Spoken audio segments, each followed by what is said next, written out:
ago, we all both served on OEA's executive board. And because of all of his accomplishments and contributions, it was really difficult to create this page that you all see in the program today. And so I want to take just a little bit of time to highlight some other accomplishments and contributions from Craig. He co-founded and co-facilitated listserv, which is a forum and information source for OEA members in the local community. He's organized and mobilized for the fight against school closures in Oakland that largely impacted ethnic minority communities. He helped lead the Bailout Schools Not Banks campaign and participated in the sit-in actions that called on Wells Fargo to bail out public education.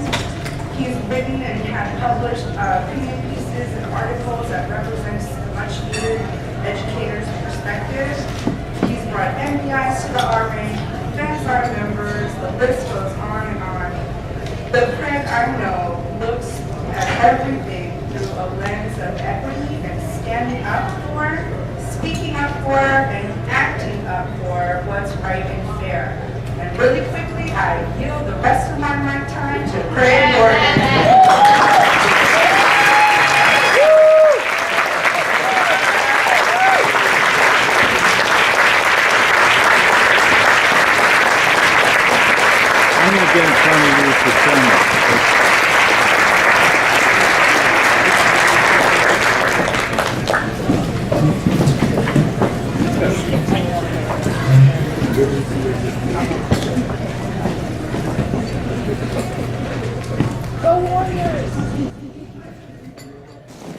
Thank you very much, Kei, and thanks very much to Trish Gorham and OEA for the nomination, and to ALCOSTA for the award.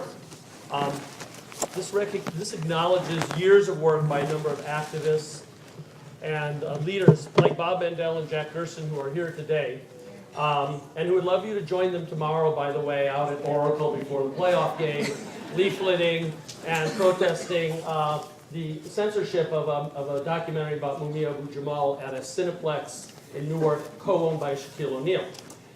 So if you can join them, that would be great. And others who have led campaigns demanding that the human right to a quality education take precedence over the corporate agenda promoted by school administrators and politicians. Achieving that goal requires a vision and the courage to fight for it. In 2006, we won support for such a vision, still on the OEA website. You can look it up under Create Success.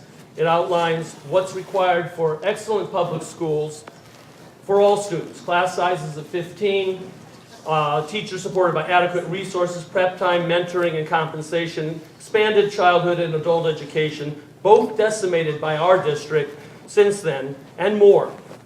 But the vision notes that real reforms cost real money and cannot be achieved in Oakland without redistributing wealth from the city's highly profitable corporations and its $35 or so billion a year port. It concludes with Martin Luther King's reminder that we must not settle for limited reforms at bargain rates for the power structure, quote unquote. But on the contrary, our union at the local, state, and national level has settled for the destruction of gains previously won. We've pursued collaboration with the destroyers in the false hope that a seat at the table with administration and politicians, especially Democrats, will at least slow the assault. It hasn't, and it won't. I'll quote Dr. King again because he was attacked by moderate civil rights leaders for offending President Johnson and for getting, quote, off message when he condemned the Vietnam War and called for a radical redistribution of wealth.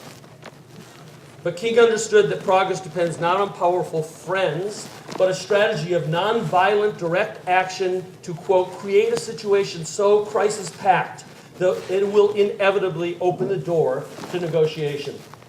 That's the strategy OEA took in 2011 to demand a bailout of schools and public services, not of banks and corporations. We joined with other organizations, in a series of demonstrations at the nation's 4 largest banks, and ultimately a sit-in and arrest of 7 teachers at a downtown Oakland Wells Fargo branch. But that work has to continue. Chicago's strike and Seattle's boycott, testing boycott, have shown us how to fight.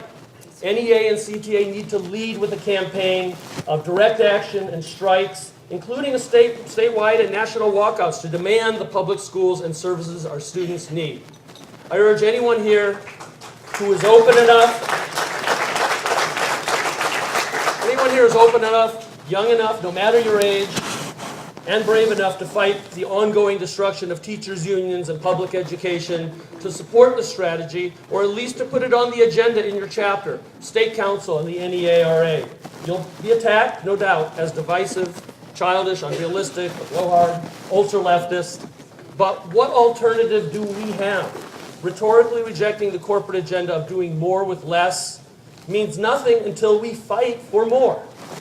A smart, bold campaign of action, including direct action by educators and all who are under attack, poses huge challenges and risks. But unlike our current path, it gives the human right to quality public education a fighting chance to win.